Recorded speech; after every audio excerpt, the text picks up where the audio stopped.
Hello! Hello. Welcome Hi. to the Fantaseries Book Club's live discussion of Vicious by V.E. Schwab. This is the first book. We'll get it in a second. Okay. Yay! This is the first book in the Villains series. We recently found out that this may just actually be a trilogy after all. Oh. Frickin' frack.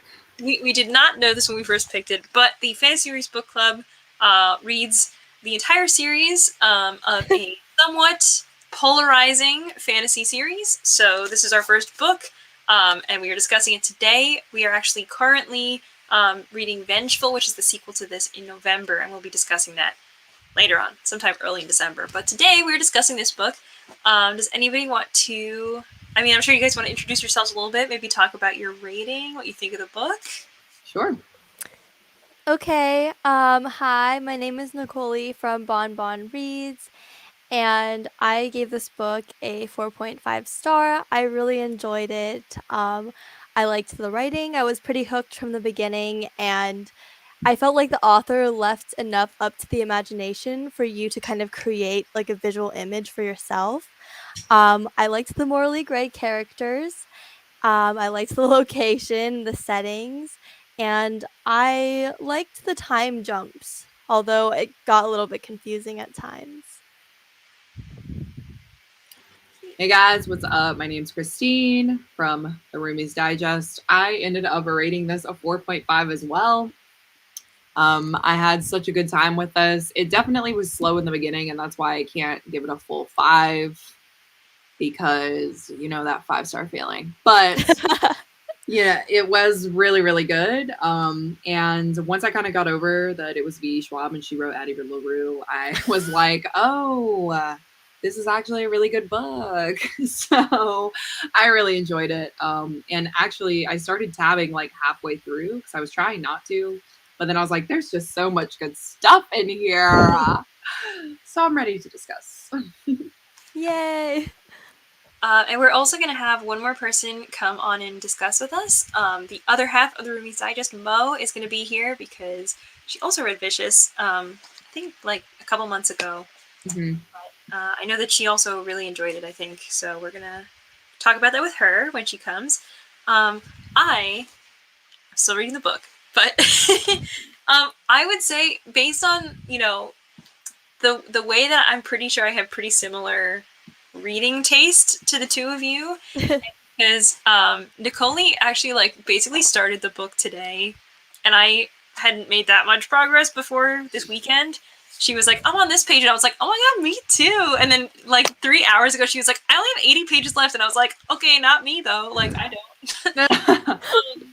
But I would say, based on the fact that you both rated 4.5 stars, I think my rating is probably going to be pretty similar. I definitely don't think it was like it's 100% 5 stars because there are some things with, I guess, like the back and forth between the timelines, and that certain things kind of like drag just a little bit in order to do like a jumping back and forth kind of thing. And I don't know. There's just like a couple tiny little things with the writing like that. But in terms of like being absolutely chilling, like she did it. Like there's just certain things in the book where I'm like, okay, like, okay, I'm freaked out. Like woof. It's crazy. Hello. I am also still reading, so I'm with yeah, I mean, I definitely am really enjoying it. I have about 100-ish pages left, maybe, but I'm totally fine to spoil the book, so it's okay. We can talk about it. Does anybody want to do? We're gonna get into spoilers now, I think. So does anybody want to do a recap of the book? Yeah, sure. So basically, in Vicious, we have a couple of dudes who are like roommates in college. And they are essentially like science majors, like they're trying to be doctors, I believe. And they have to come up with a thesis for one of their classes. And so one of them ends up trying to essentially make superheroes, or I guess not even heroes, like super people, and they call them extraordinaries. So he figures out that like the way to do this is to basically die and then come back to life. And while you're dying, you have to be like you have to be under a lot of stress and you have to be very fearful. And there are like these certain variables to kind of like give you these powers once you come back to life. And so the perspectives kind of, or I guess the timelines kind of jump between them being in school and them jumping like 10 years later when one of them is, fresh out of prison and the other one is living his life, kind of tracking down other EOs and killing them. So chaos ensues from there. And that's kind of, unless you want me to do a recap of the whole entire book. I mean, it would be helpful so I know how it ends. Well, essentially, Victor is the one who went to prison because, back in the day, he was trying to become an EO and he accidentally killed, what is the other dude's name? Oh, Eli? Yeah. Yeah. He killed Angela, he killed Eli's girlfriend, Angela. And so he ended up going to prison for that because Eli kind of set him up. Yeah. And we'll get into that because Eli cuckoo bananas. Yeah. But Victor comes out of prison and he basically is like, I'm gonna find that MFer and I'm gonna kill him. And so he's trying to track him down. So the real reason that he went to prison was really that like he killed Angela because he was like, turn me into an EO basically, and she was like reluctantly going along with it, and he didn't know how to control his powers, so he killed her. Yeah. Then he kind of got like thrown into prison because when he was gonna go leave, he had heard like Eli was basically calling the police on him. Mm-hmm. So he tried to run away, but he got caught. Then he kind of broke out of prison, but then he went directly to Eli and tried to kill him, kind of, because he knew that Eli has his healing powers, but he can't heal if he's still like being attacked, basically. Mm-hmm. So he basically like tried to kill him, but then Eli kind of got the better of him because he had a gun, and then he got sent to prison. Mm-hmm. So it was basically like one real murder and then another attempt. And then they were like, okay, we're not buying your story anymore. Right. You got to go to the big one. Yeah. And then he was in solitary confinement for 5 years. And then I think because he like behaved himself, then he was in like regular prison for like 5 more years, and then he escaped. Yes. Did he escape or did he? Yeah, he escaped. He escaped and he brought his cellmate. I love Mitch. Him. Yes, Mitch is one of the most underrated characters. He's so much fun. But yeah, we can get into like the character stuff in a minute. But yeah, he breaks out him and Mitch because they're the duo, like the tag team. And then on the way, they run into Sydney, who has just been shot by Eli, no less. Yeah. And so at the time, of course, you don't know that when we're reading. So we're just kind of like, oh, who shot you? What happened? Okay, really quick question. Like, did anybody else think she was actually dead and she was like a ghost or something? Or is it just me? Because it says like the day she died. Yeah. At first. Maybe at the very beginning, I was like, maybe there's something up with her. But as they kept explaining EOs and the fact you had to have a near-death experience, and I was like, oh. Yes. Yeah, because at first I was like, this girl is a zombie and that's her power. She is a zombie. But then I was like, no. And she's like describing her whole thing with her sister, and she was like, I was so cold. And then like when they revived me, I was still cold. I was like, she had cold powers? Like what power did she have? Because she's cold and her sister isn't. Sydney, like I feel so bad for her, like as far as her powers, because she, by the end of the book, I think like 5 years have passed from the 10-year mark. So like at the end, it's like, 15 years or whatever. And not like, wait, that was so confusing what I just said. 5 years since she met Victor, right? And she's still like a 12-year-old body, basically. Like she hasn't become like, mentally she's 17, but physically she's still 12 because her cells have just like frozen essentially. And I just like think that's so interesting for her power. And it is really sad because she keeps having these dreams about everybody kind of like dying and she's the only one left. And that's like essentially what will happen to her, because she will live longer than everybody else. Mm-hmm. So Sydney, bless her. But yeah. And then what happens in the very, very end? They like, oh yeah, okay, so they have the conflict between Eli and Victor. I almost don't want to spoil it because it's like a really good ending, but Yeah, it is. we'll do it for you, Rachel. So Eli and Victor have their conflict in like the like construction building across the street or whatever, and Sydney's sister, I forget her name, but she's essentially Serena. Serena. She's called all the cops and she's like, look, She's a stand bad outside. guy. The real bad guy, because like I don't trust her. She's not the real bad guy, but she is a bad person. She's not a nice person. He's but bad. I think we'll get into that in a minute, but she calls all the cops and she's like, wait outside until, you know, I give you the go ahead, right? And so essentially Serena gets murdered by Victor and Mitch. Yeah, and they have to like, I won't tell you exactly how it happens, but they have to like really maneuver because obviously she's a siren. And so if she talks to them and tells them to do anything, they'll do it. Have to do it. Right? And Victor's like, I'm not about to lose this game this far, okay? So he kills her. Mitch ends up cremating her body, like, you know, putting her on fire. There's no way she can come back.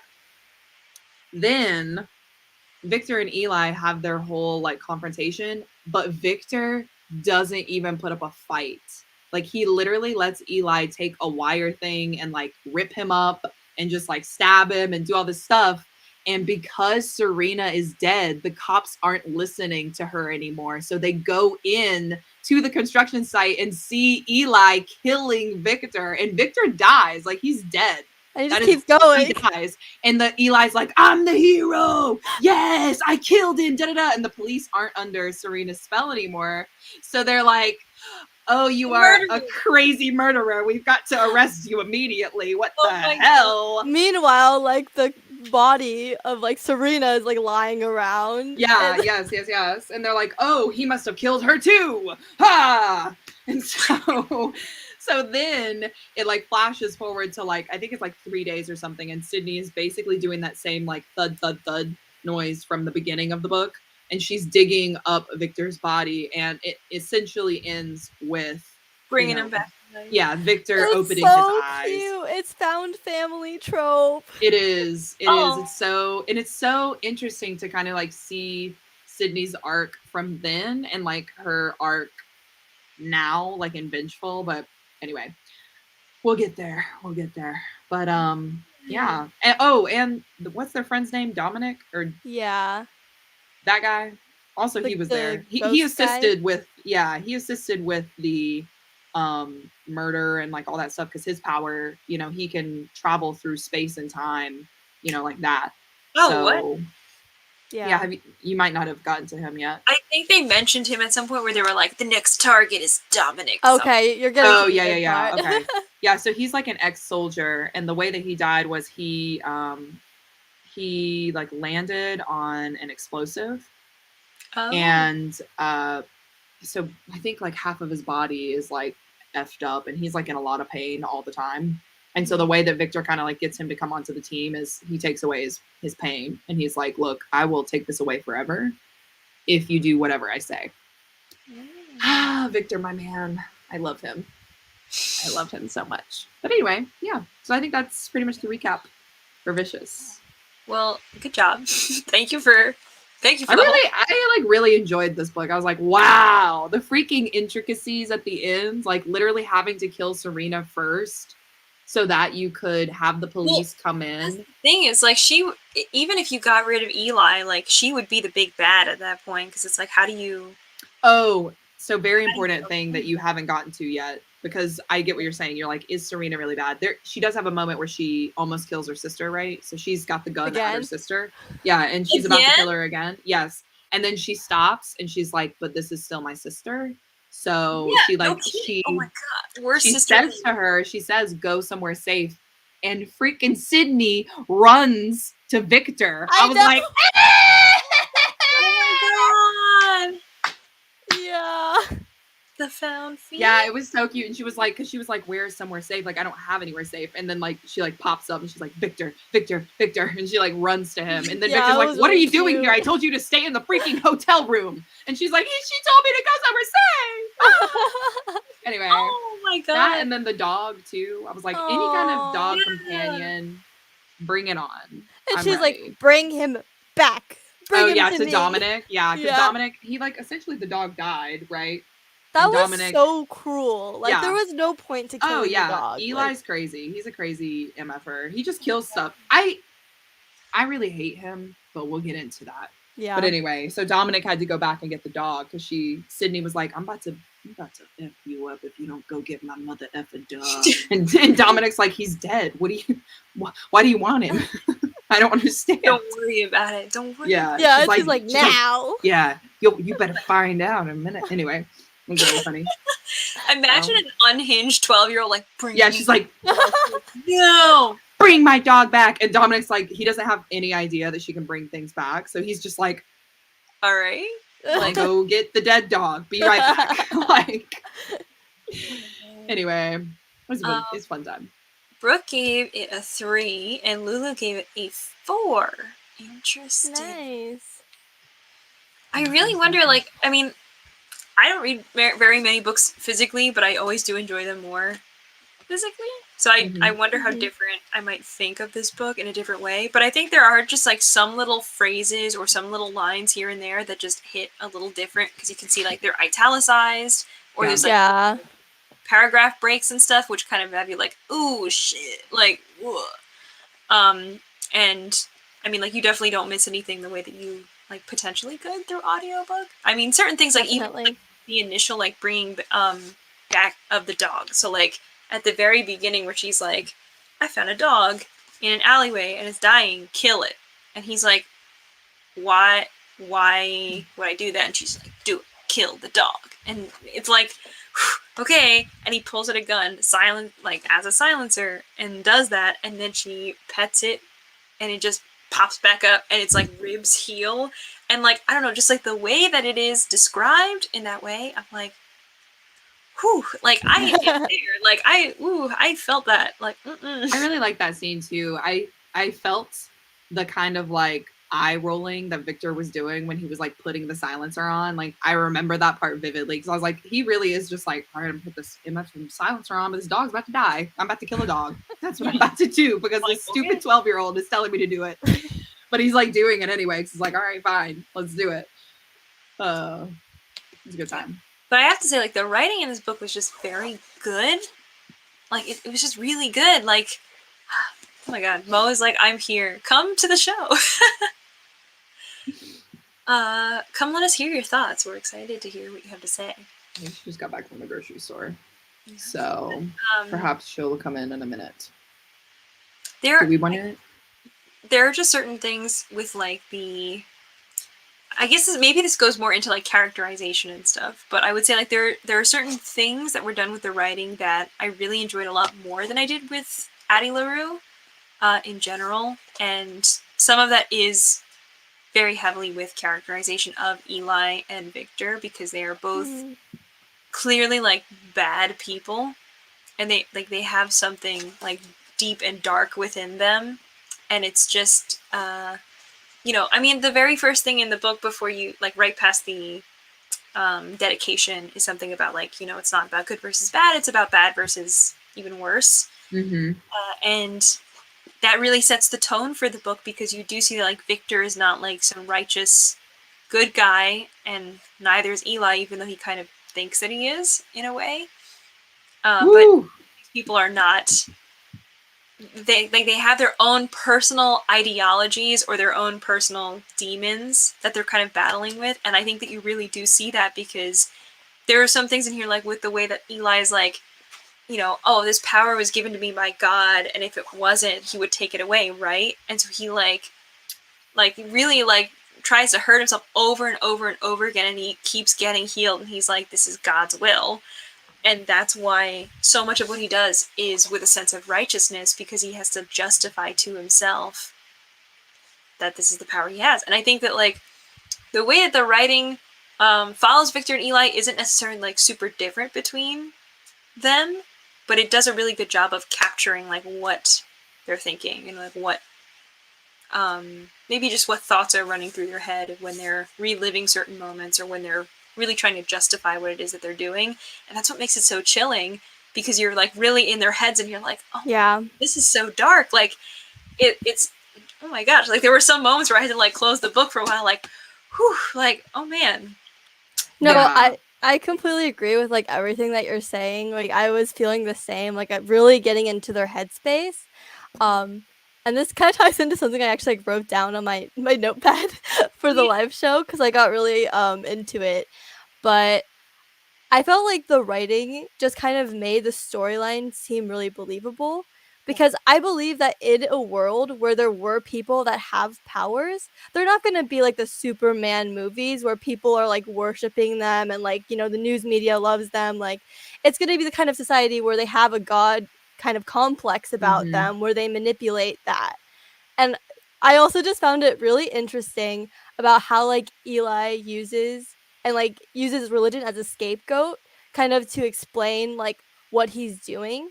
Like even things like, killing people that don't have like powers, like he just becomes like it just becomes so toxic. And I think it's really interesting to read about that because I mean throughout history, you have like a lot of people in different civilizations who have Doing the used same religion thing. to justify atrocities committed.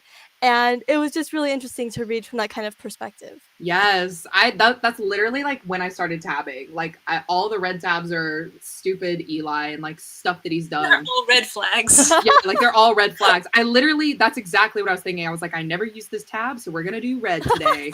But like he says things like, I'll just like read a couple really quick. So like he has a moment where he says, EOs are wrong and I'm an EO, so I must be wrong. It was the simplest of equations, but it wasn't right because somehow I was right. And I'm like, crazy. Okay. And then he says this thing about killing the janitor when he says he hadn't meant to do it. That's to say he hadn't set out in his car with the intent to kill the janitor. I just read that part. Yes. Yeah, but he had killed him with the car. And he says, and he knew God approved. And I'm like, you're crazy. You're so freaking crazy. And then he says, when he killed Mitch Turner, he says he shouldn't have killed Mitch Turner. He knew that, but it wasn't as though the man was innocent, not truly. So he's like, consistently, like many times bargaining essentially, or like trying to weigh the scales and be like, I know I shouldn't do this thing. I really shouldn't have killed the janitor, shouldn't have killed Mitch, shouldn't have, done XYZ. That's crazy about it. It's like okay, going back to the janitor one, because I just have that open in front of me, where he says like he didn't set out with the intent to kill, but he had happened to unearth Sykes' rotation schedule, and he had gotten in his car at the same time that he clocked out at his once-a-week night shift, and he had seen him crossing the road, and he had sped up, but it was a series of circumstances lined up in such a way that any one of them could so easily have shifted in a matter of seconds and spared the man's life. It was the only way Eli could think of to give the janitor a chance, or rather to give God a chance to intervene. Oh Right. my gosh. End. And so it was the whole thing that it was like, well, see, I've created a step-by-step process that I am like consciously doing. So if God wanted me not to do it, he would stop me. Right. And look, I've given you 15 opportunities to get out of this, but you didn't. So it was fate. It was what was meant to be. And meanwhile, it's like, no, like, yeah, like his like, bro, whole way of thinking. His Joe whole way Goldberg of who? thinking. yeah, literally. It's like, man, this guy's terrifying. I mean, like, the truly terrifying moment to me is when Sydney first meets him in the middle of the field, or like, like they go to the field. First of all, like, just when she meets him, and he's just like, hi, Sydney, and just has this, like, fake face on, and he, like, kisses the top of Serena's head, I was like, huh, this is weird. What's wrong with him? Even though, like, obviously we know he's not a good guy, and he sits behind her as they're driving, and she's like, I don't feel comfortable with this. Like, I don't like this at all. They get there, and he's like, well, any day now, show me your power. And it's very, like, like, hurry up, I have better things to do. And as soon as she does, I forgot exactly what he said, but it was very chilling, and it was another thing where I was like, oh my god, like, no. Where he was just like, like, very, very nice, or like something like that. Where he like complimented her, and then he just immediately shot her. Yeah. I hated his sister. Oh my god. That whole thing was so weird. Yeah, honestly, it was really interesting seeing how they said multiple times that like once you die and you become an EO, like there's something missing, right? And like not necessarily something that makes you evil, but it just kind of like makes you not feel as much as maybe perhaps like a human would, right? And so Serena says it multiple times. She's like, I know something's wrong with me. But like the fact that like I can tell people what to do, like I feed off of that and like I won't ever stop doing it, right? And she knows that about herself. And I think that's why she takes herself away from her sister for a time, because there is a part of her that's like, I like don't, yeah, like I am still her sister. Like I don't want to be around that. And I think when they're in the field with Eli, I think Serena said, I think she said that she had a moment where she was like, shoot, like I don't want my sister to die, right? So she has that moment where she's like, oh, I think she like says her name. I think she says Sydney, and then I think Sydney he looks calls at her. out to her, and then like later she's like, I shouldn't have called out to her because I have to remember that she's not really Sydney, but she still has that moment of like, but she is though. Like, right. And it's just so crazy to me that like she's like, oh, we've got to kill my sister who has this such like a dangerous ability, but like the literal siren gets to live, right? So her and Eli are on the same like God complex level, and it's just so, it was so ridiculous the whole time. And I think that's why I loved Victor so much, because Victor was like, okay, y'all, I am rotten. I will do what I have to do to like, you know, make sure that I survive. He never justified it, because he was even like, he's like, you know, Sydney, you have to stay at the hotel. And she's like, why? And he's like, you still think I'm a good person, and I don't want to prove you wrong. Right. And he's like, I know I'm not a good person. And like, he still has like all those smooth lines and everything that he says, but at the same time, he has like no, he has no false idea of what he is and what kind of person he is, and he does everything that's just like, I need to stop him. It's all about him, which is like, that's the opposite of what I thought this book was about, because I literally thought it was about Victor and Eli, and Victor was the bad guy breaking out. That's what I thought initially too. And I was like, oh, Eli is the good guy, and he got his superpowers, and now he's good, and now he has to stop Victor. But I think this is so much more interesting, because it really is the idea of like somebody who gets convicted for having these, I mean, basically it's like for having superpowers and using them for bad, and then somebody who got superpowers and uses them for bad. And also, it's not even his superpowers he uses for bad, it's his mind. It's who he is as a person that is really rotten to the core. And it's the same reason that, like, I mean, there are plenty of, like, terrible people out there who commit crimes, and it has nothing to do with having superpowers, because this is the real world. They are completely rotten to the core, and they justify it to themselves for some other righteous reason. And that's exactly the kind of person that really should be more so locked up than, I mean, Victor still did bad things, but, you know, like, he's really more so the person that out of the two of them is the worst of the two evils. And it's so obvious because he has this trail of bodies behind him, but he also just has like this fundamentally messed up way of thinking that, and with the God complex, it's never like, I should change, I should be better than this. Right. He believes in what he's doing. I think that makes it so much more powerful too as a character, to have him not have, like they say that a bunch of times too. They're like, oh, he doesn't have a, it's like a passive power is what he has, right? Because it just happens whenever he gets injured. It's like reactive or something. Right, reactive. There we go. But he doesn't have to actually like do anything. Like he can't actually hurt people. So I think it's so much more powerful, like to have him as a character be actively killing people and like actively being evil, like separate from his power. Because his power, like as you said, it like doesn't really have anything to do with him killing people, right? Because the people would be trying to, you know, hurt him, and that's when his power would kick in. But I think, exactly. That's why it's like so interesting, because he has that God complex, because he's like, if God had wanted me to die, I would have died by now. Right. He's hurt himself so many times, and he's been hurt by the people he's trying to kill. And so he has this idea of like, I'm invincible. Right. And because of that, now he feels, you know, righteous to do what he does. But it's so interesting to flip that on his head, because, so, I mean, like, think about if you're playing like a regular video game or something. So it's like, okay, we need like a tank, and we need a healer, and we need like, you know, like whatever. So like you have like the super strong guys, you expect like the super strong guy is going to go in and beat everybody up. In this book, the super strong guy is good at hacking. That is fun. That is a very fun little twist on that. If you have the healer is supposed to go in and fix people. in this case, the healer is a psychopath, and he just goes around with the ability to heal himself and doesn't care about anybody else. It seems like, because given like the other people's superpowers, everything else that they do is like, I can enact it on you, and I could, I mean, maybe not in Sydney's case, but like I can enact it on myself, the way that Victor can like numb his pain, and he could also numb others or increase it. You kind of think like Eli could probably help people, and that he chooses not to do that. Right. 100%. Yeah.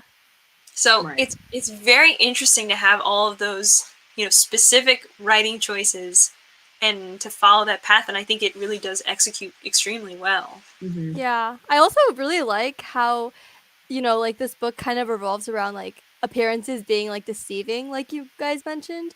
Like how like Mitch is like the gentle giant, and yet like he gets thrown in like prison and jail and like gets blamed for everything, when in reality he's just like minding his own business.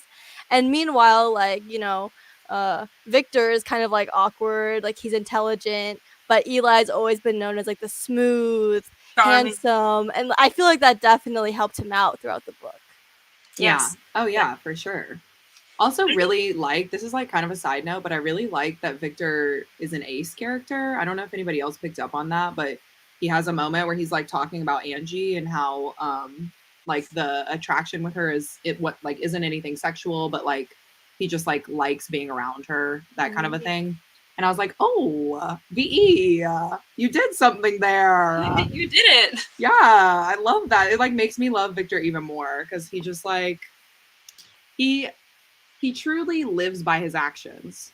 And I don't know, I just like really connected with him, because I'm like, obviously he's the most real character, because no one in this earth is going to be like a perfect person. No one's going to make the right decision the whole time.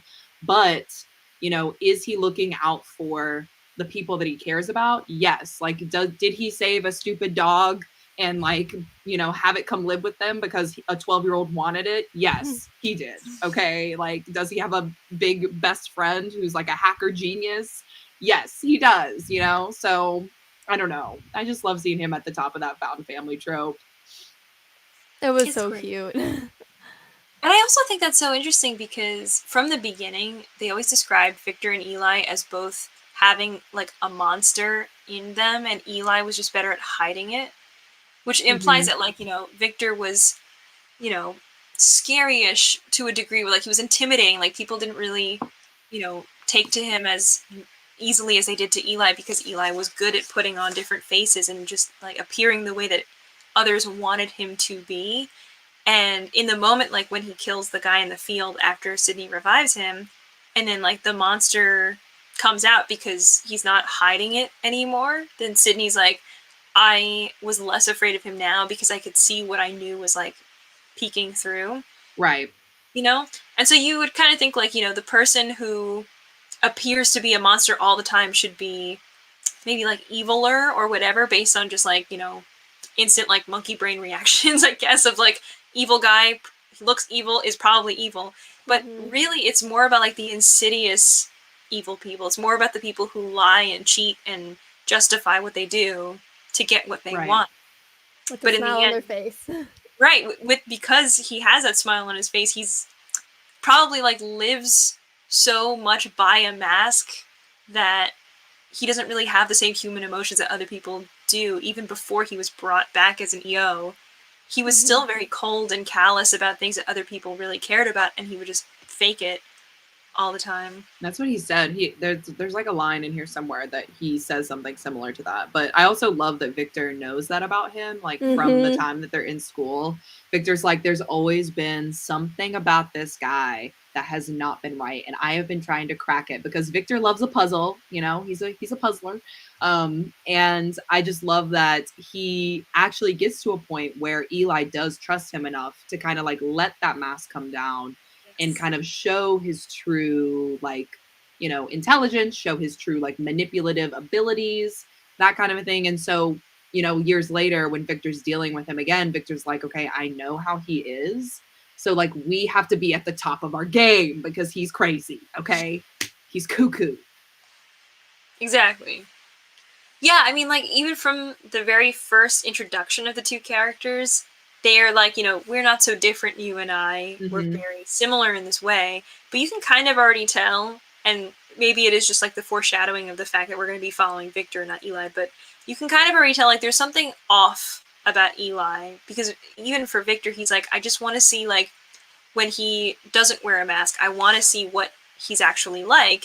And in a way, it's kind of like seeing into his own, or like getting insight into himself in a way, because he's like, we are similar. But there's always that kind of like tension and rivalry between the two of them, which only amped up after Eli got with Angie. And it was Mm-hmm. like, okay, I guess you're with the only person I actually cared about, but it's fine. I'll just choose not to care about Angie anymore, so that way this doesn't hurt me as much. But it's like he has these two people that he cares about who are with each other, one of which is now, Gonzo. Mm-hmm. But, it's all tied together. It's all like their trio, but really it is like the tension and rivalry between those two people. And because they're so similar, there's always sort of that fear of like, are we that similar? Right. Or are we both bad but in different ways, kind of? Yeah. It is interesting too that Angie got with Eli, like kind of going back to the fact that like they're so similar, because it makes you think like if Victor was a little bit more personable, if he was like a little bit more outgoing, that kind of a thing, like would Victor and Angie have gotten together, if Eli wasn't there? And then it like makes you think like, was Angie liking like the personality that Eli kind of shares with Victor, like those same traits? Like, is that what she was like attracted to or whatever? So Or I find was it? that really interesting. Yeah. Right. And like, and how much of that is just kind of like Eli copying, Well, yeah, because I Victor's almost kind of think behavior? it's like Eli being like, "Oh, I can take this from you, then I will." Yeah. Yeah. Right. Toxic Because friendship. he said that. And like Victor said, in the beginning, it was me and her, like I introduced him to her, that kind of a thing. So I And they think were that's already exactly close what it enough where they was. had like the little like code that was like "Save me," Yeah. where Mm-hmm. like they would just drive to each other and like take them away, and then like go to a little like diner somewhere and like share a milkshake. You don't. Yeah. I'm just saying, like, you don't do that with somebody that you have zero feelings towards. So I like they already know. were like this close, and then Eli shows up and it's like, yeah, haven't had to use this code in about a year and a half for some reason since. Yeah. No. Yeah. So very wild. Yeah. So Very speaking crazy. of relationships, I personally did not mind that there was not a lot of romance in this book. I felt very satisfied with it, actually, that it had kind of like a grungy, like it wasn't about like a romantic arc. But Yeah. can we just say how weird how weird the relationship between Serena and what's his name? Eli. Eli was? Like like it was just very It was weird. toxic. It was so Um, weird. And half of it is just like her not wanting to die, right? Because he Yeah. goes in, like the first time they meet, he goes in and she figures out that he's there to like hurt her. And she's like, "Why are you here? Who are you?" And he's like, "Oh, I'm going to kill you." And she's like, "Okay, now I've got to deal with you because you were trying to kill me every day. So now I've got to say to you every day, you cannot kill me today." Right. And so I think that's so interesting that they eventually get together, because I don't think they actually cared much about each other. I don't think it was really about that. I think their relationship was simply Serena is trying not to die. And she knows that Eli is basically invincible and he's very dangerous and he's very crazy. So, like, I think their relationship is just kind of very physical, and because they're in proximity to each other.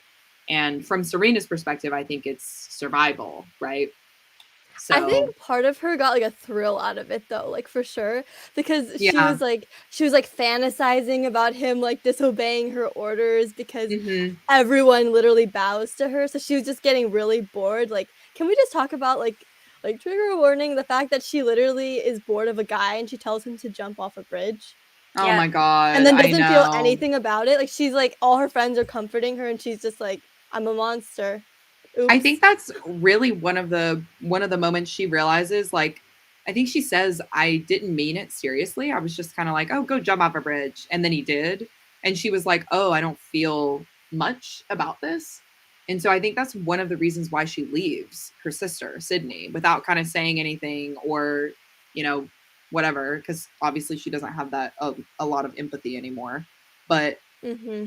maybe I'm giving her the benefit of the doubt. But I think that's one of the strongest like arguments for that. So one of that part where she was like, go jump off a bridge was Mm-hmm. like, sometimes you kind of like fight with your significant other and you're like, fight me, like, come on, fight me, like, Yeah. get back.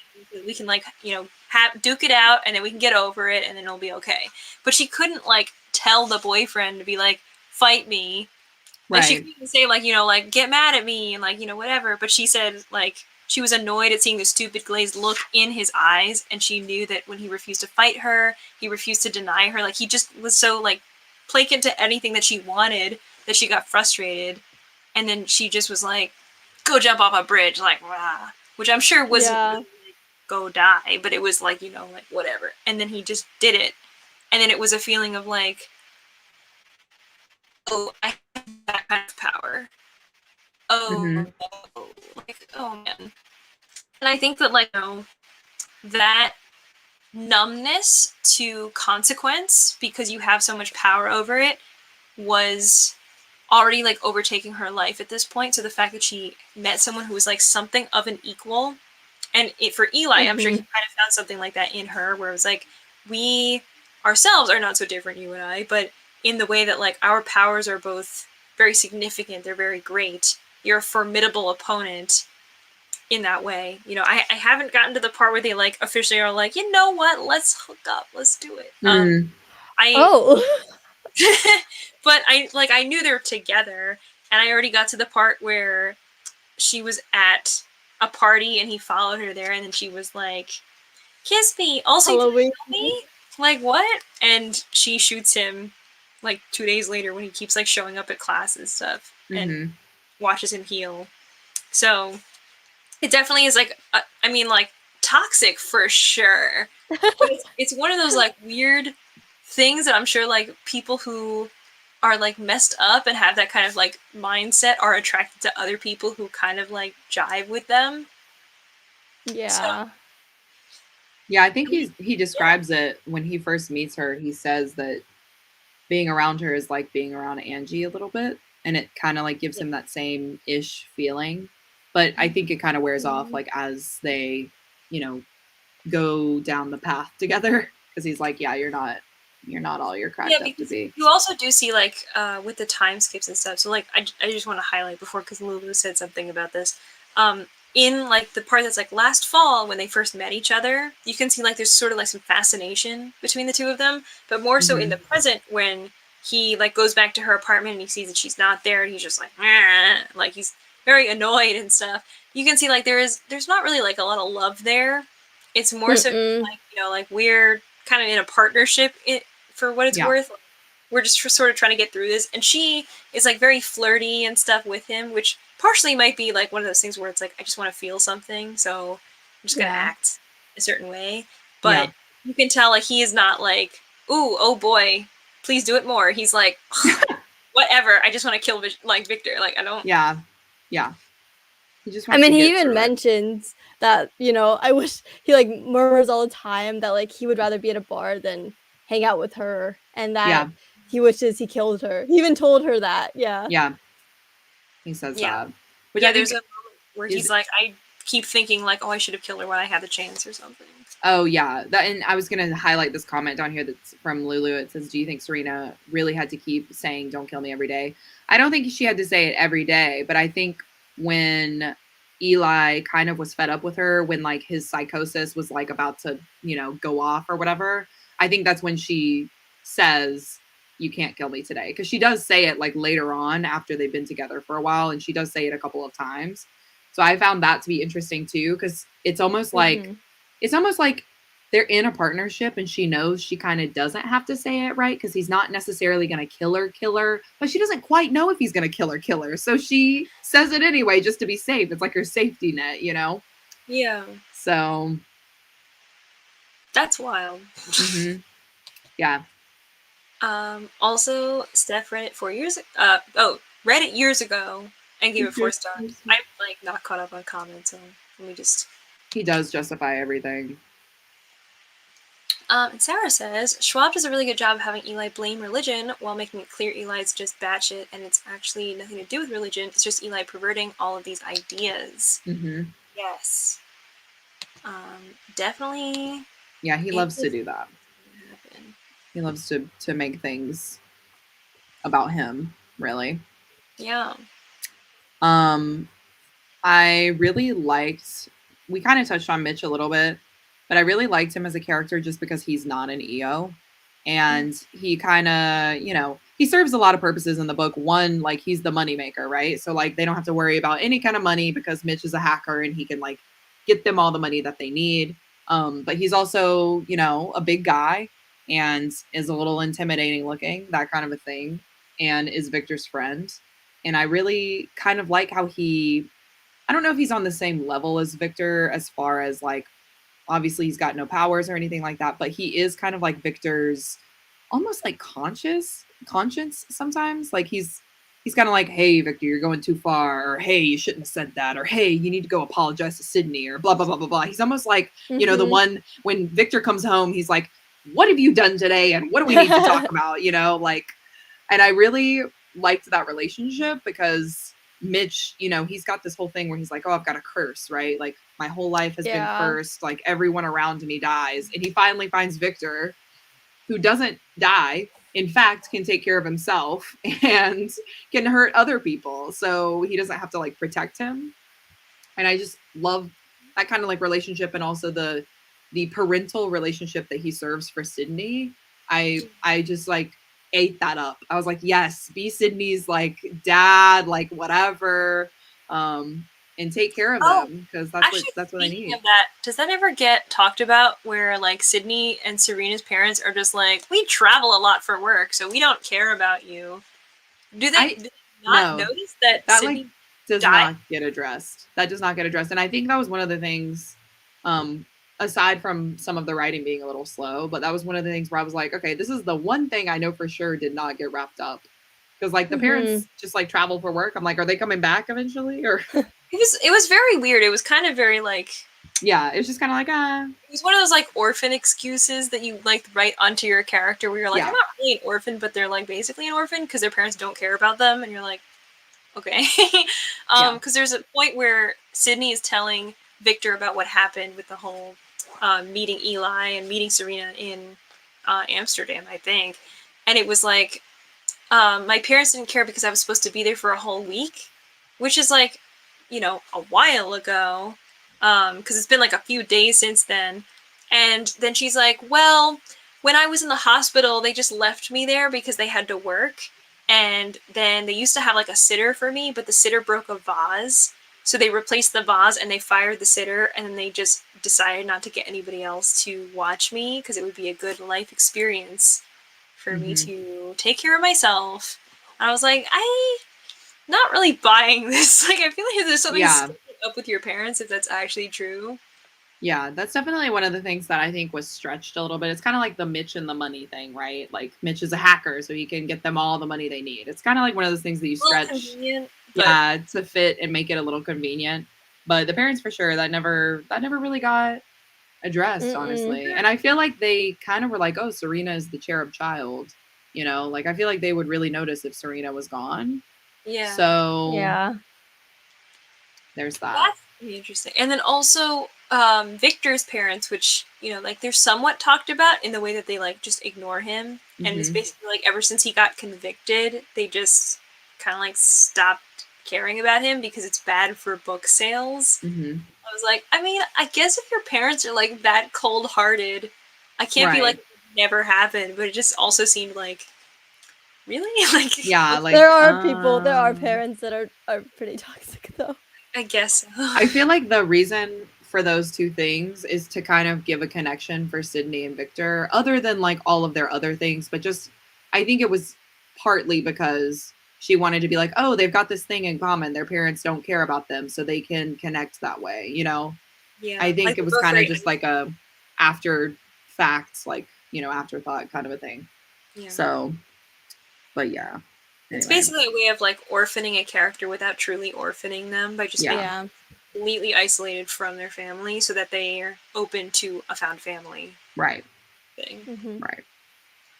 Hi, John. Hello. Thanks for coming. Also, Lulu wants to know, what do you think your guy's EO power would be? Well, I mean, according to the book, it would depend on kind of like how you're feeling when you die. So, It's based on like your final thoughts and desires, right? right. So, I mean, like, let's talk about that. In the book, Victor is like, I can't believe the power keeps getting turned up higher and higher and it hurts and I'm in pain. Right. And I want the pain to stop. And so then he's able to basically control and numb pain. People's pain tolerance, yeah. Eli, I guess, was like, I wish I didn't hurt so much. I think he says, I don't want to die. I think that's what his like thought was. Okay. He was like, oh, I don't want to die. Like, I want to survive or whatever. Yeah, I thought that was what Serena said, because when Sydney asks, like, what were you thinking before you died? She was like, other than it's super cold or something like that. And she was like, LOL, yeah, other than that. And she was like, I was thinking I don't want to die. So how did she get her ability if it was just like, I don't want this? I want to say Serena phrased it like, I won't die like this. It was a command. Like, I think what she was thinking, it was a command. Whereas Eli's was more of like, I don't want this. So that's why it's a little bit different. It's interesting, though, that you say that, because that would be a reason why they would kind of be similar, too, because they had similar. I mean, I think everybody probably, when they're about to die, especially like kind of how they died, because they both were in cold water, right? Oh, interesting. They both kind of almost died the same way. Yeah. But yeah, so I think depending on kind of like how you die, like that's the thought process. But yeah, I guess it would just depend. I don't know if we ever found out. There was the girl with the blue hair, and she was in like a car accident. Mm-hmm. Yeah, we never find out her powers. We don't know what her power is. We're not sure. There Which was a No. I think yeah. I think it's so funny because he doesn't even bring this up, but he didn't even ask her to demonstrate her powers. He just killed her. He literally just killed her. Like, I think did I that- miss that? Yeah, Like- no, I think you're right. I think that shows that it shows the change in Eli, right? So in the beginning, Eli's like, oh, well, I'll give him a chance. I'll give him a chance to tell me, you know, what their power is. And like, if it's good, then I'll just keep him around, even though he never keeps anybody around. He kills everybody. But, you know, that's how his like brain is working. But then at that point, that's years later, right? Like, he's already killed like a lot of people by that point. Yeah. And so he is more into the fact of like, I actually kind of like killing people. I'm going to keep doing it. I don't even care what they do. You know what I mean? And And also, I think that's the point of that. According to his like self-proclaimed religion, it's like all EOs should be destroyed because it's unnatural. Oh my And he, like, god. To a degree, he's like, oh, well, maybe I should ask people or whatever it is. But then he's like, well, look at what happened with Sydney, where I asked her, and therefore I shouldn't ask. Like, in some ways, he has very black and white thinking. Like, he will come up with, it's almost like, oh my god, what's that name? What's that game with the little, what's that game that has like the little bombs in it? It's a computer game, and you click on stuff. It's like, Minesweeper. Yeah, there we go. I was Yes. like, oh my god, I haven't played that in so long. It's like he's created like a lot, like a grid of like a lot of black and white, but he finds like the little gray areas in between to justify what he does. So he's like, it's either this or it's that, but it's this, therefore it's okay. But I did this one thing different, therefore I can never do this again. Like, he just has like that way of thinking, and then he'll like, I don't know why I jumped to Minesweeper, but basically, like, every time he's like, I did one thing differently, therefore it's bad, so I'll never ask anybody what their power is, I'll just kill them, because that's been working out for me just fine. And he really doesn't think that, like, people think in a different way that could be correct. He's just like, I'm righteous. Right. I'm the right person. Right. Therefore, I can do whatever I want, and I'll just come up with a smart way of doing it to get away with whatever I'm doing. Right. And to a degree, he doesn't even seem to like worry about getting away with stuff. Because some of the things I was reading about, I was like, your fingerprints are everywhere, man. Like, you are not doing anything. But then he was just like, then I pulled my glove off and did this thing, and I was like, okay, so you did think of that. But also, like, this seemed like very spur of the moment, the way he like kills the professor and pushes him downstairs.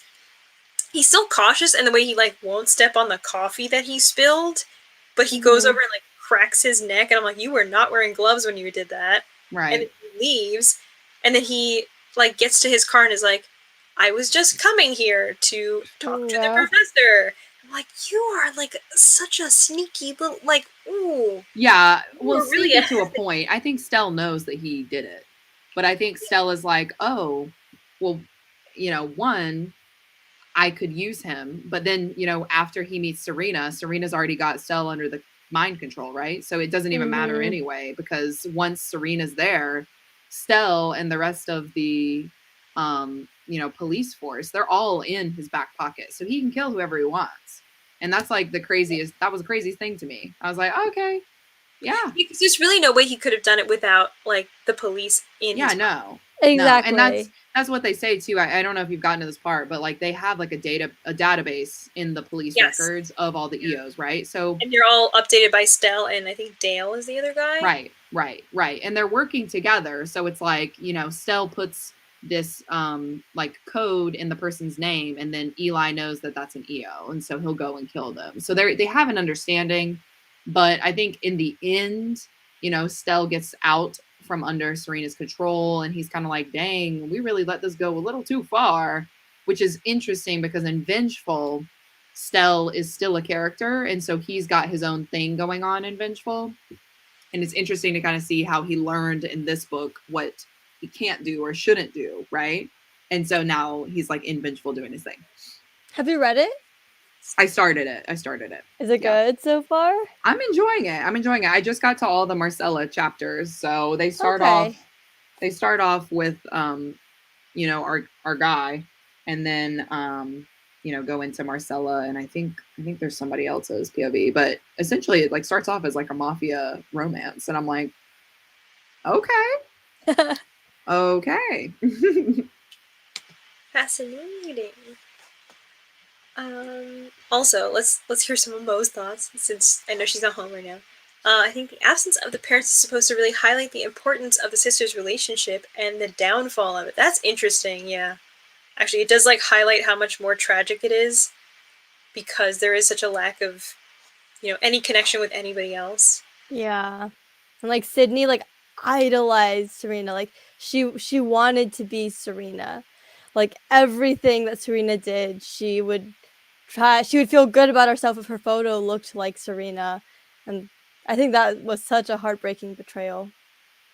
Yeah, I mean, like, having nobody else in your life but having a big sister to look up to, and just feeling like that's my person. Like, anything that she does, like, I love her. I basically, like, just want to be just like her. It's a common thing for a lot of, like, younger siblings to just look up to that person and want to idolize them and emulate them and just be very similar to them, to the point that they looked like twins even though they were 7 years apart. And that she only cut her hair because Serena was like, cut your hair so you don't look like me, which, she still listened to. But it was like, that's your person. Like, she didn't really seem to have any friends or anything anywhere else. And also there's such a huge gap that even though she loved her so much, it wasn't really the kind of like sisterhood relationship where they were that close, really. Because it was really more so that, like, Serena got to, like, hang around when she wanted to, and then she would just leave because she could go to college and, like, she was going to, like, live her own life. And Sydney was like, I'm stuck at home. So I'm never really on the same level playing ground as you. It definitely makes it very, sad and everything to see how things changed. I know. I completely agree. It does, like, speak to how much Sydney loved her, because she knew, like, instantly she was like, she's acting different. Like, there's something weird about her that she's, like, not trying to be home. And even, like, when we try to do holidays together, she just isn't trying to be here, and there's just something going on with her. It's really surprising to me that Sydney doesn't pick up on the fact that, like, she knows her sister is, I want to say, like, bossy, tells people what to do, and people usually, like, do what she says. It's just so interesting that she doesn't kind of pick up that that's her power, I was thinking that because I was seeing it firsthand as a reader, but I don't know if Sydney's really seen any of that yet, because she's basically like, I haven't had any contact with my sister, and then she was like, come to Amsterdam, and she was like, that sounds like a good idea, sister. And she shows up there. I guess she is 12 too, so I have to like remember that. Like she's not trying to seem like her sister's suspect or anything. Yeah, but then I don't think Sydney Sydney doesn't see Serena use her power at all. Right. Yeah.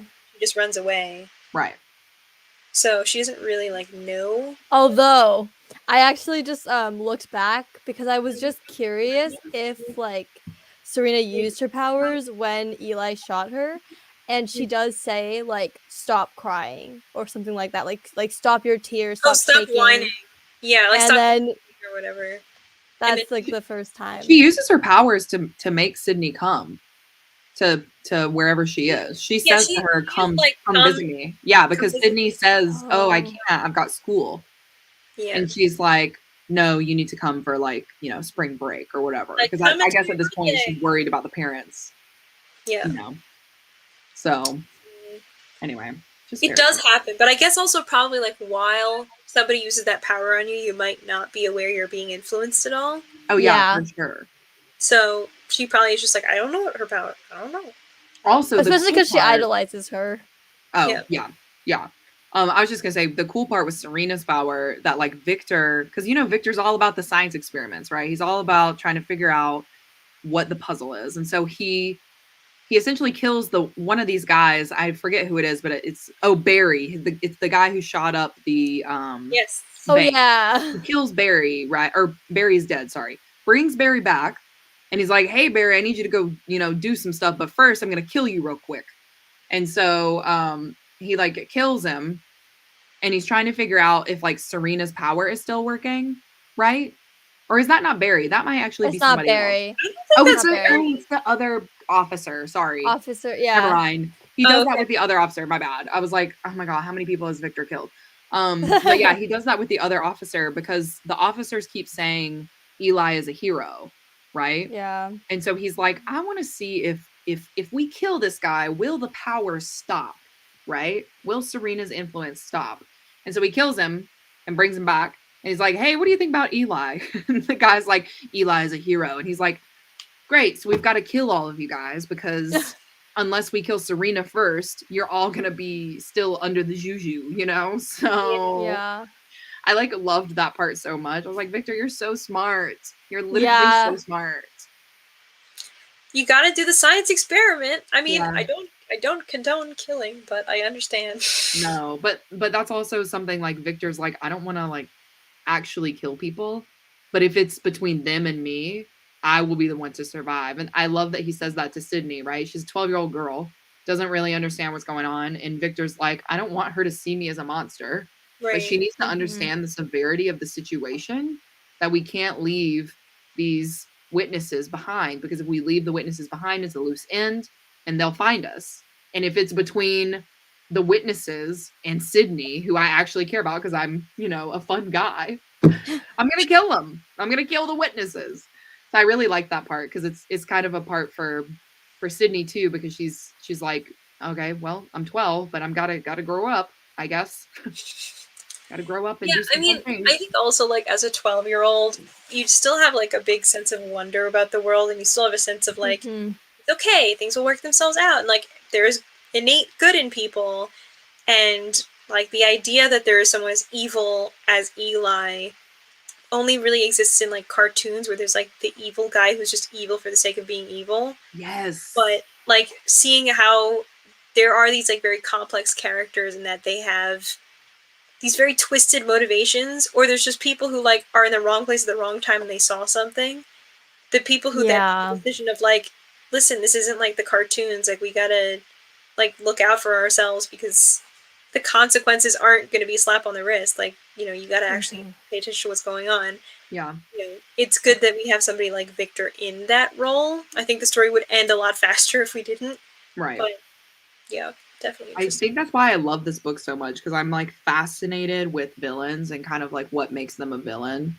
Right. And obviously Eli has his own backstory because, you know, he's got those scars on his back. So obviously, you know, his father, the preacher, has. That's what I was going to say. The other thing was that his father was a preacher, and then for him to adopt this ideology that he is like a god in a way. Right.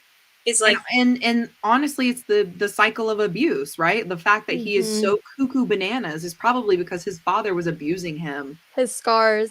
Yeah, from a small age, right? So- And that messes with people. And I really like that kind of like tidbit. We don't really get to see a lot of it, but I think we might see more of it in the next book of his backstory. Okay. But we do kind of get that like little tidbit, and I'm like, something about the villain original like origin story is just so great to me. I love it.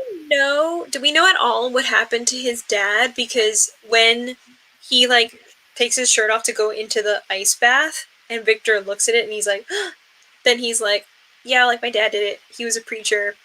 And then Victor says, I'm sorry. Well, actually, I liked that line. It was like, Victor said the two most useless words in the world, I'm sorry. And then Eli said, it worked itself out. Oh yeah, I think Eli for sure killed him. So I was like, okay, sir, you're Yeah. like, this is 10 years ago before the thing happened, and you're talking about it like it didn't just happen, so. Right. I think we will see more of that in Vengeful, if I had to take a guess. Just because like we have to figure out why Eli's so crazy, right? That's like where we go. That, and then of course Marcella's POV introducing another EO into the series. So yeah, that'll be interesting to see. Really quick, I actually have to go, but thank you for having me on the live show, and I'll see you guys next time. Bye. Bye. I kind of want to come back to this, but I really just don't know. Like, what would I be thinking before I died? I guess it would depend on how I was being turned.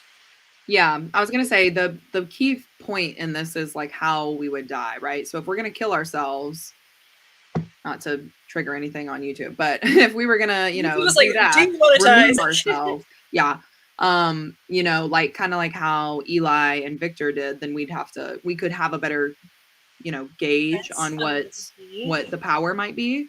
But if it was an accident, like most of the EOs, then like who knows? It could be anything. Yeah, I mean, I think, for sure, we obviously would say we don't want to die, but like, how would we be, getting that pain? Because I think that is really a huge part of it, is like the actual pain that you're going through when you're dying. So I can't wait till you get to the Dominic part, because then you'll kind of see like how his power originated because of the bomb. It's very interesting. But yeah, do you have any like favorite quotes so far, or anything that you really just like tabbed or loved? I wish I had tabbed. Unfortunately, I read a lot of this in a car, so I had to like read stuff and then wait a while to like not feel car sick and then like keep reading, because I was like, this is so good, but I don't want to draw in the car. Oh my gosh, I don't know. I mean, like, I have to say, like, everything Eli said, like, was terrifying. Like, I think most of the time when I read a book and there's somebody who has been described as, like, a morally great character or, like, a villain or something like that, I'm usually like, whatever. Like, you're not that scary. But everything Eli said, I was like, this guy is evil. Like, if he popped out of the pages, I would be scared for my life. This guy is, like, unhinged, and I don't like him. But I love the way V.E. Schwab wrote him, because she just, like, brought that message across so well, just in, like, the dialogue of what he says, where he's just, I think, like, because I lost the page again, but there was a part where he was doing the thing in the field again, and he was like, impressive, Sydney. Like, that's a very unique power you have there. And just, like the way that he talks, where, like, you can tell he kind of, like, thought of it ahead of time, and he thinks he's so smooth. Yeah. He just says these, like, really creepy things, and then is like, Sydney's like, oh, thanks? Are you gonna show me your power now? And he says something like, I'm afraid it lacks the eloquence, and then he just levels a gun at her, and I'm like, and shoots her, yeah. Oh my god, like, you're like, you're scary. Like, yeah. You're not saying anything that's like a corny supervillain. You are like actually truly terrifying. Scary, yeah. So like, I can't say it was like a favorite quote, but I was like, well done, V.E. Schwab. I'm afraid. Yeah, Eli for sure. It was so interesting because in the beginning I was like, oh, Eli's clearly the good guy. It's kind of like what you were saying. Like clearly he's the good guy. Whatever. And then like you figure out obviously he's a crazy person. He's literally insane. Yeah. And so I liked kind of having that flip. Sometimes I don't like it. Like, I want my good guy to be good guy. I want my bad guy to be bad guy. But I really enjoyed it with this one. I did have one quote that was just like the be all quote of this book. It's on page 288. I don't think you've gotten there yet. Not there yet, but I can look at it. Yeah, but it's at the bottom of the page and it's in Victor's POV. Mm-hmm. And he basically says, he says, if he'd had to judge based on the two of them, then extraordinaries were damaged, to say the least. But these words people threw around like humans, monsters, heroes, villains. To Victor, it was all just a matter of semantics. Someone could call themselves a hero and still walk around killing dozens, and someone could be labeled a villain for trying to stop them. Plenty of humans were monstrous, and plenty of monsters knew how to play at being human. And I really love that quote. I was like, yes, Eli. Yes, Victor, you did it. You did it. You know what it is to be crazy. And I even he even says again, he's like, okay, if Eli is the hero of the story, then I'll be the villain. I don't care. I'll be him. If that's what it takes to take him down. It's really less about I don't care about the words that you use for me, and it was really more of I just need to stop this basically evil incarnate before things get worse and worse and worse, Right. Before he tries to kill me too. So Lula said it'd be cool if you accidentally fell off a cliff, but you were I don't know, if you were I don't want to fall or something, and then you ended up flying. You're like, shit, fly. Yeah. I don't know if that would be I don't know if that would be painful enough though. I think you would just die. Well, yeah, because I don't think it would work the same way, because I think you would have to, you have to die from the thing. Yeah. And while you are dying. So I think you would have had to, already have fallen off the cliff, and you would have hit the ground, and you would have been ow. And then your power would be, putting your bones back together, essentially, or something like that. Well, see, that's the other thing, is, you need to also have some way of, reviving the person. You can't just be, You can't be, much of a physical thing, right? Because then, which is why I think Dominic's power is so interesting, because he got blown up and a lot of him had to be replaced. So I like his little thing, but he's in a lot of pain all the time, which sucks, but that's part of his character. So it sucks, but it does make sense why he and Victor can get along in that way. Yeah. And it's really interesting how later on in Vengeful he comes back to kind of play a key role. So anyway, we'll see that. We'll see that when we get there. Very excited for what's coming in the next one. Yeah, I'm liking it. I know a lot of people are not into kind of sharing the POVs, but I don't know. I like multiple POVs, so I'm having a good time. That one's different because this one is more of time one, time two. But this one's actually or somebody's POV, somebody else's POV, right? Right.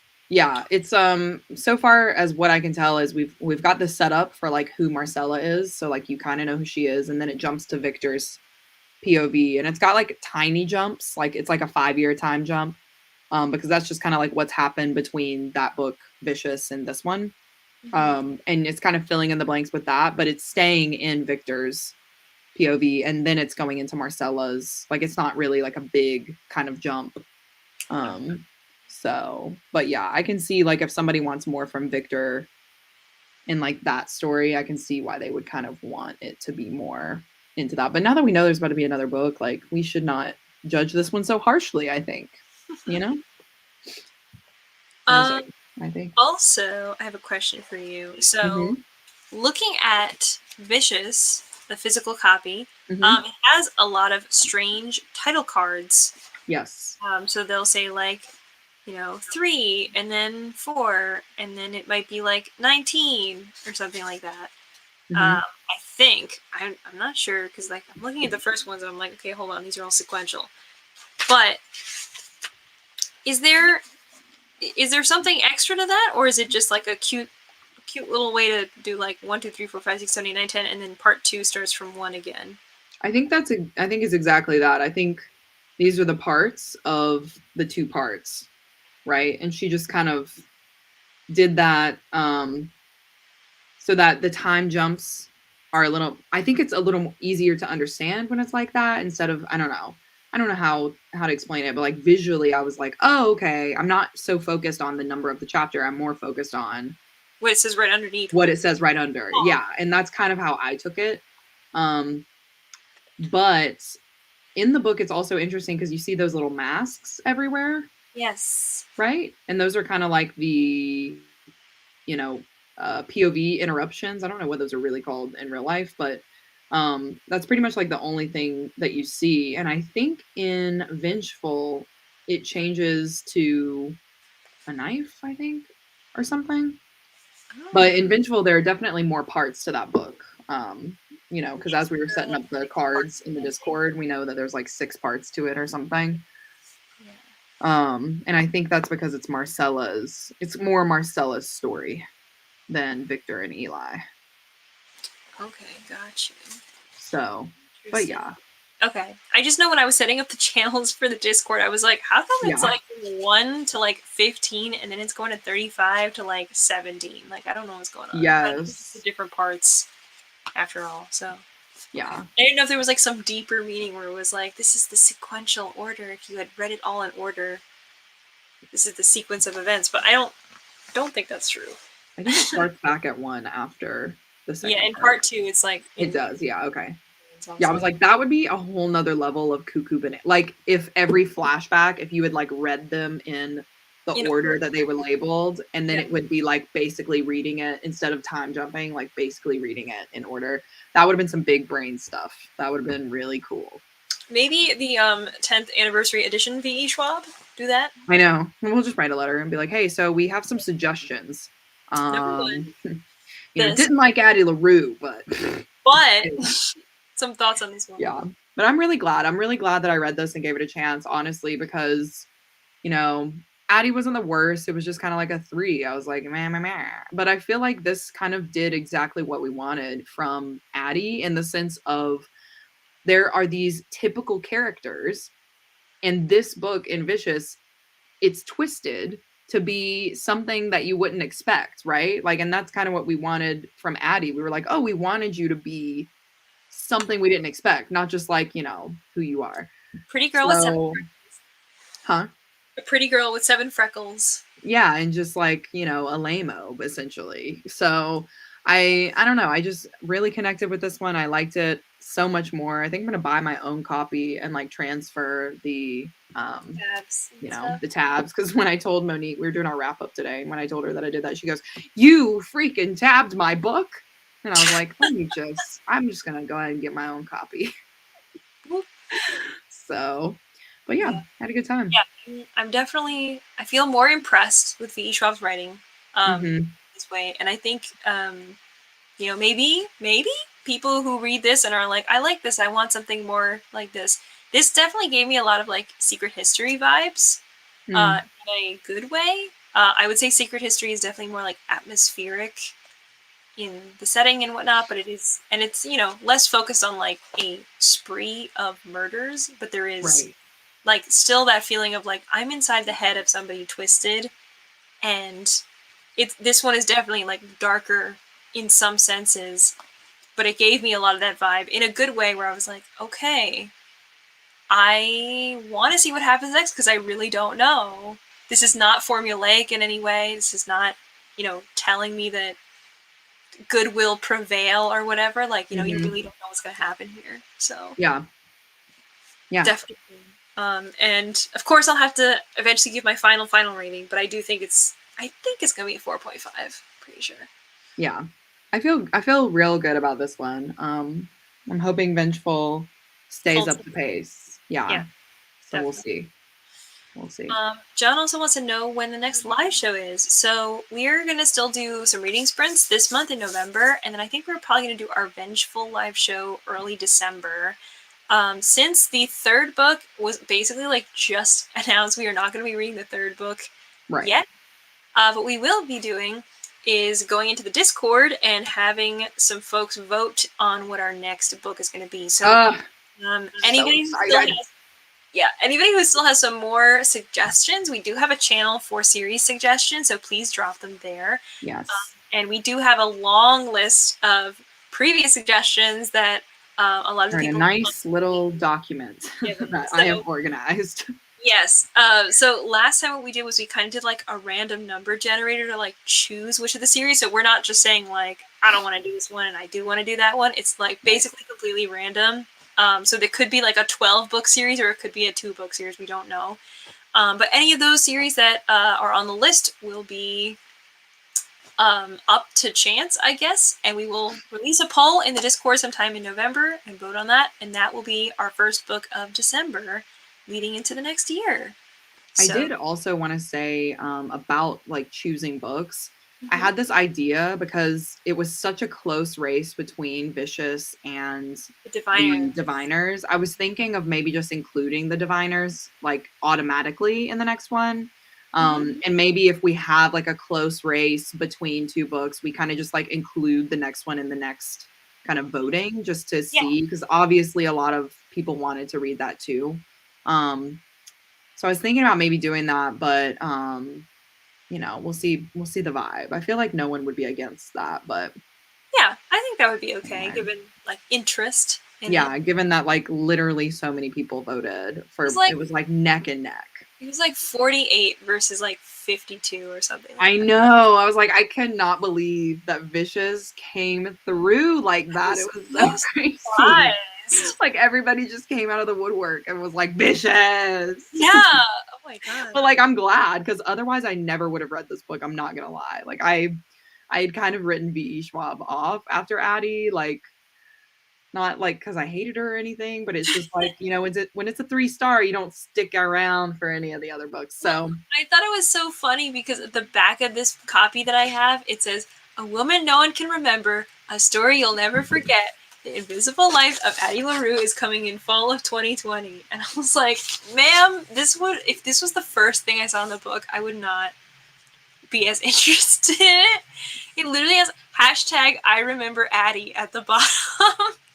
It's like, okay. It was not for us, but that's okay, you know? That's okay.